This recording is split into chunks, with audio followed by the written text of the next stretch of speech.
In the spring of 2020, as the global spread of COVID-19 accelerated, prisons across Europe began enforcing measures designed to contain infection within closed environments. In Cyprus, authorities implemented strict lockdown protocols inside the country's primary correctional facility. Movement was reduced to the minimum considered operationally necessary. Cells that once opened for scheduled activities, work assignments, or communal meals remained shut for extended periods. Food, one of the few remaining points of daily structure, was no longer consumed in shared spaces. It arrived at the door. A hatch opens. A tray slides through. The door remains locked. This change was not unique to Cyprus, but the conditions of confinement amplified its impact.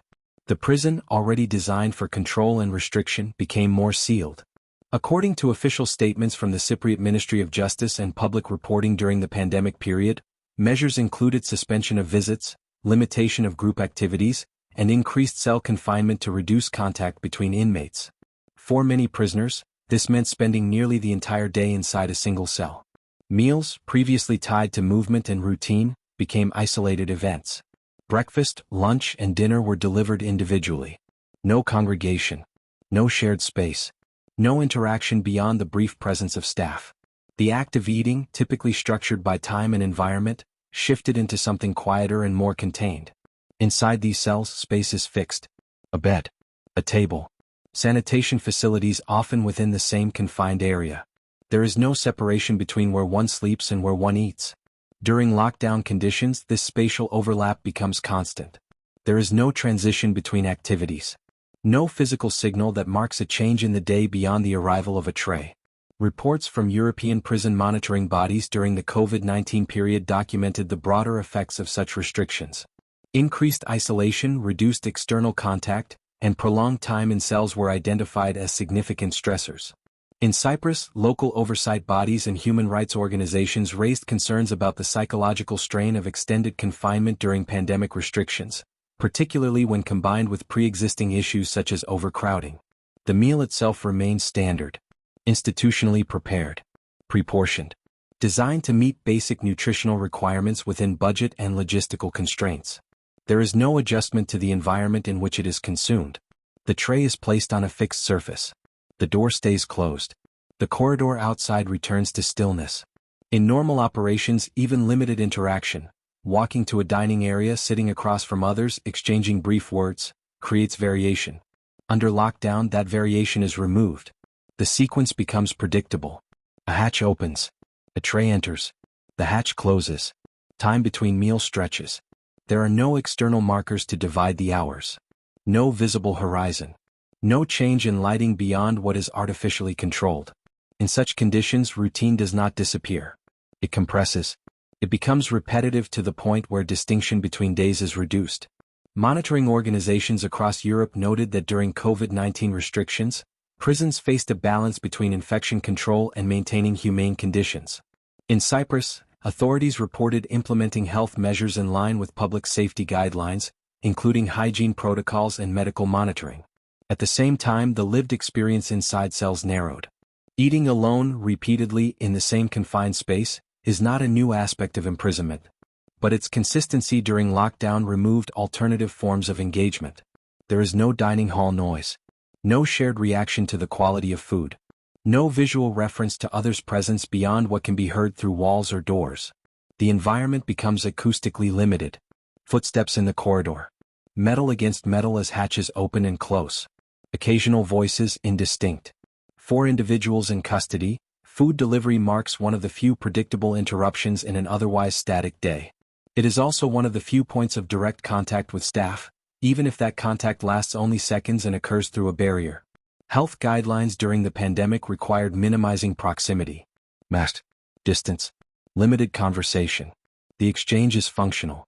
Necessary. Brief. In correctional systems, control over movement is a defining feature. During COVID-19 lockdowns, that control intensified. Time outside the cell was reduced. In some documented cases across European facilities, including Cyprus, inmates reported spending up to 23 hours per day confined. Within that structure, eating becomes part of confinement rather than a break from it. There is no relocation. No environmental shift. The tray arrives into the same space where all other activities occur. This continuity reinforces the boundaries of the cell. The psychological effect of such conditions has been studied in various forms of restricted housing. Extended confinement, limited social interaction, and reduced environmental stimulation are associated with increased stress and cognitive strain. During the pandemic, these factors were not confined to disciplinary units. They applied more broadly. The meal in this context does not provide relief. It maintains the schedule. It confirms the passage of time. But it does not alter the setting. For institutions, the priority during COVID-19 was containment, preventing outbreaks in enclosed populations, managing limited healthcare capacity, reducing transmission risk among inmates and staff. These objectives shaped operational decisions, including how food was distributed. Inside the cell, the process is consistent. The tray is opened. Food is consumed. Waste is set aside. There is no immediate removal. No staff presence inside the cell. The environment remains unchanged before, during, and after the meal. In the absence of external reference points, individuals rely on routine to structure time. Meals become anchors, not for social interaction but for temporal orientation. Morning, afternoon, evening, each marked by the same mechanical process. At the beginning of this story, if you are listening closely, you are already inside that routine. And if you want to continue following how confinement reshaped daily life during this period, you can stay with this documentary as it unfolds. Because beyond the door, the system continues to operate. Uninterrupted. Controlled. Measured in actions that repeat without variation. Midway through this account, the pattern has not changed. The hatch still opens. The tray still arrives. And if you choose to remain here, observing, there is more to understand about what follows inside these walls. For now, the door stays closed. The corridor remains silent. And the next meal is already part of the same cycle. Inside the cell, time does not stop. But it becomes harder to measure. Without regular movement, without scheduled transitions between spaces, the day loses its visible structure. During COVID-19 restrictions, prisoners in Cyprus Central Prisons experienced extended periods where their physical environment remained unchanged from morning to night. The same walls. The same lighting. The same confined layout. In standard prison operations, time is regulated through movement. Unlock. Roll call. Work assignment. Meal distribution. Recreation. Lock-in. Each activity marks a transition. Each transition confirms the passage of hours. Under lockdown conditions, many of these markers were removed or significantly reduced. Movement was restricted not only between units but within them. The cell became the primary and often the only environment. This compression of space altered how time was experienced. The distinction between 1 hour and the next became less defined. Without external reference points, individuals relied on internal routines. Some counted minutes. Others structured time around meals. Others followed television schedules where available, or the pattern of light changes, even if artificial. But the consistency of the environment remained dominant. Reports from European monitoring bodies during the pandemic noted that extended confinement could lead to disorientation in time perception. Days begin to overlap. Events lose sequence. Repetition replaces variation. Inside the cell, there is little to interrupt that repetition. The meal tray, once cleared, leaves no trace of the event. There is no reset of the space. No cleaning crew entering. No rearrangement of furniture. Everything remains fixed. Inmates adapted in different ways. Some established personal routines within the limitations of space. Physical exercise in confined areas. Reading if materials were available. Religious practice where permitted and documented. Others relied on communication through walls, tapping, calling out, brief exchanges through ventilation gaps or door seams. These forms of interaction were limited and inconsistent. They did not replace direct contact. They did not recreate shared space. They existed within the constraints of isolation. The prison administration during this period operated under public health directives tied to COVID-19 containment. Staff movement was also regulated. Contact time was reduced. Protective measures were implemented. The priority remained minimizing transmission risk. Within that framework, the system continued to function. Meals were delivered. Security checks were conducted. Medical needs were addressed as required. But the rhythm of daily life inside the cell narrowed. Eating, sleeping, waiting. Repeated without environmental change. The psychological effects of such conditions have been documented in studies of restricted housing and quarantine settings. Reduced stimulation. Limited social interaction. constrained physical movement. These factors contribute to increased stress, difficulty concentrating, and altered sleep patterns. In Cyprus, concerns were raised during the pandemic about the cumulative impact of these conditions, particularly in a facility already managing capacity pressures. The cell, under these circumstances, becomes both living space and boundary. There is no exit point within the day. No defined endpoint to confinement until official schedules allow. The door does not open for routine relief. It opens only when necessary, and often only briefly. The absence of movement does not mean absence of activity. Time is still filled, but it is filled within limits. Each action takes place within the same dimensions. Each day follows the same sequence. The difference between one day and the next becomes minimal. From the outside, institutional control appears consistent. Order is maintained. Procedures are followed. From the inside, the experience is defined by continuity without variation. A continuous present, interrupted only by predictable events. Meals, checks, silence. In the middle of this process, the significance of small changes increases. A delay in meal delivery. A sound in the corridor. An announcement over the system. Each becomes noticeable because there are so few variables. Attention narrows. Focus shifts to detail. Not by choice but by condition. If you are still following this account, you are moving through that same restricted timeline, where progression is measured not by change but by repetition, and where understanding comes slowly, through observation of what remains constant. As the day continues, nothing in the cell physically changes. The light remains on. The door remains closed. The space remains fixed. And time, though continuous, becomes increasingly difficult to distinguish from itself. The next event will come. It always does. But it will arrive in the same way as before. Without announcement. Without variation. Without movement beyond the narrow opening in the door. During the COVID-19 restrictions, communication inside Cyprus Central Prisons did not stop. But it changed form. Direct contact, already limited in a maximum security environment, was further reduced under health protocols introduced in response to COVID-19. Distance became a requirement, not a choice. Interactions between staff and inmates were adjusted to minimize exposure. Instructions were delivered from a step back. Conversations, when necessary, were shortened. Physical proximity was avoided. Even routine exchanges, those that would typically involve closer presence, were modified. The architecture of the prison reinforced this shift. Solid doors. Narrow viewing panels. Metal hatches. Communication took place through barriers designed for control, now also serving a public health function. In many cases, the door did not open. Voices passed through steel and small openings. Clarity was reduced. Tone became harder to interpret. Meaning relied on brevity. Institutional procedures required continuity. Orders had to be communicated. Requests had to be received. Medical concerns had to be reported. But the method of delivery was constrained. Face coverings, introduced as part of infection control, added another layer. Facial expressions became less visible. Lip movement, often unconsciously relied upon in conversation, was obscured. Combined with distance and barriers, this altered the quality of interaction. Communication became more functional, less nuanced. In correctional settings, even limited human interaction can serve as a stabilizing element within a controlled environment. Brief exchanges. Recognition of presence. Acknowledgement of routine. Under lockdown conditions, these elements were reduced. Not eliminated but diminished. Reports from prison oversight bodies across Europe during the pandemic period noted that restricted contact contributed to a sense of disconnection among inmates. In Cyprus, similar concerns were raised in relation to prolonged confinement and reduced interpersonal engagement. The system, however, continued to operate within its defined structure.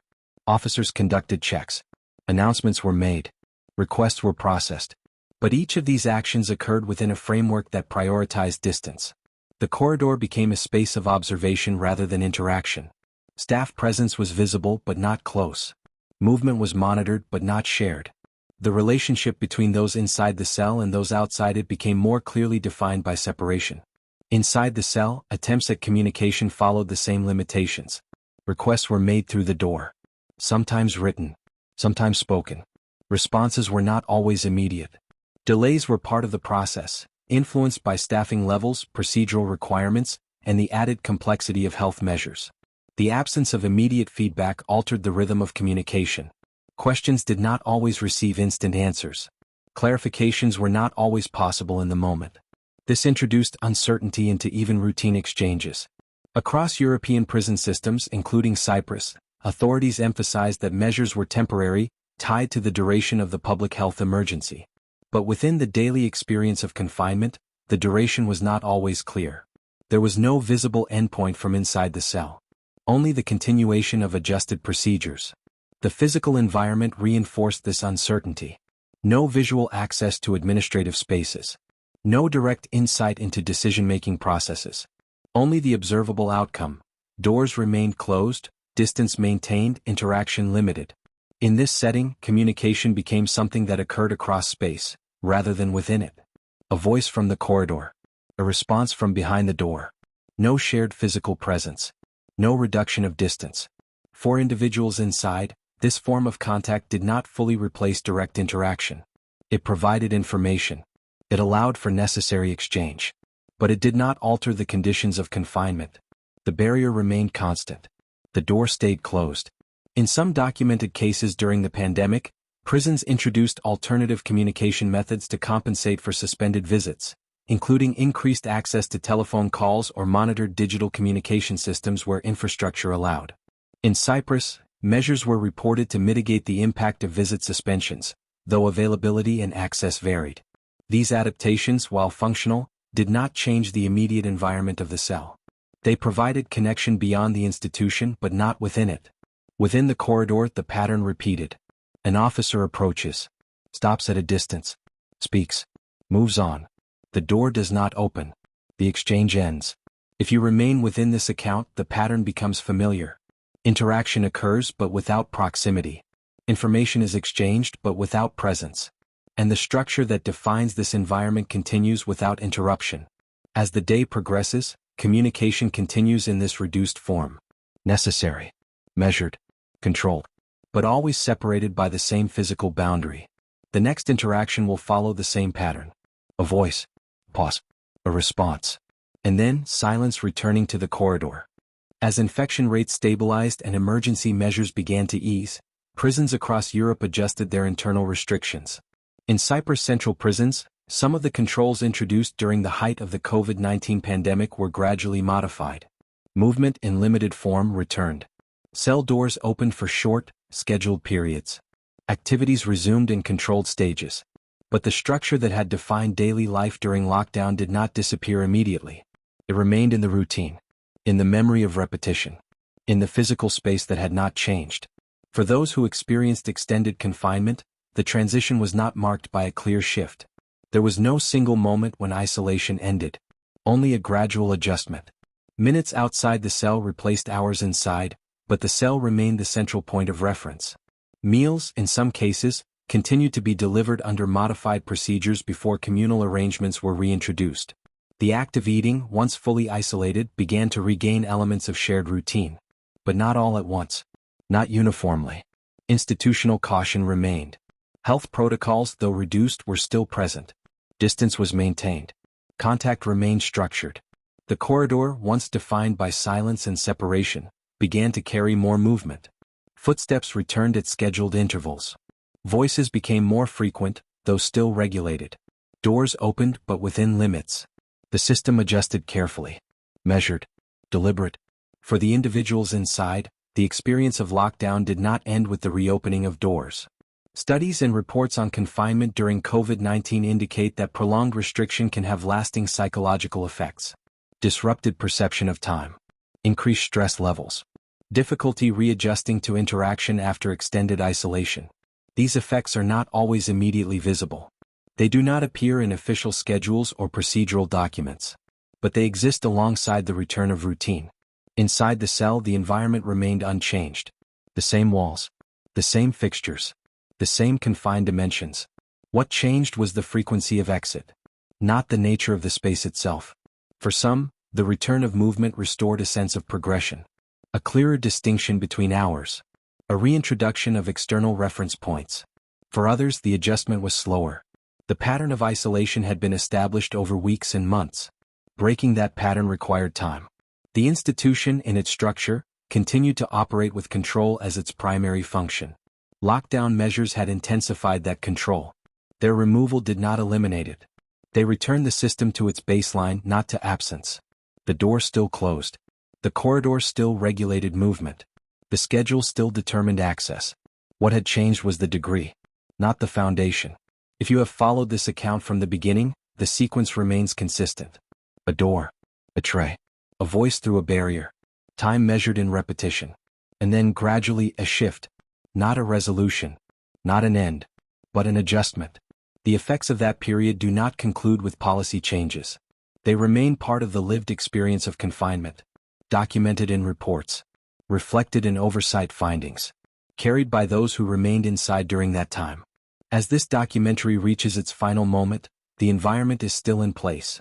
The corridor, the cell, the system, operating as designed. What has been observed here is not an isolated event, but a recorded period within a functioning institution under extraordinary conditions. If you have been listening, observing these details as they unfold, you are already part of the process of understanding how confinement adapts under pressure, and how routine, once altered, leaves a trace even after it begins to return. If you want to continue exploring documented realities like this, grounded in verified conditions and lived institutional experience, you can remain engaged with this work. Your reflections, your attention, and your decision to follow these accounts further allow these environments to be examined, not assumed. For now, the corridor remains. The door stands between spaces. And the next routine, whatever form it takes, is already in motion.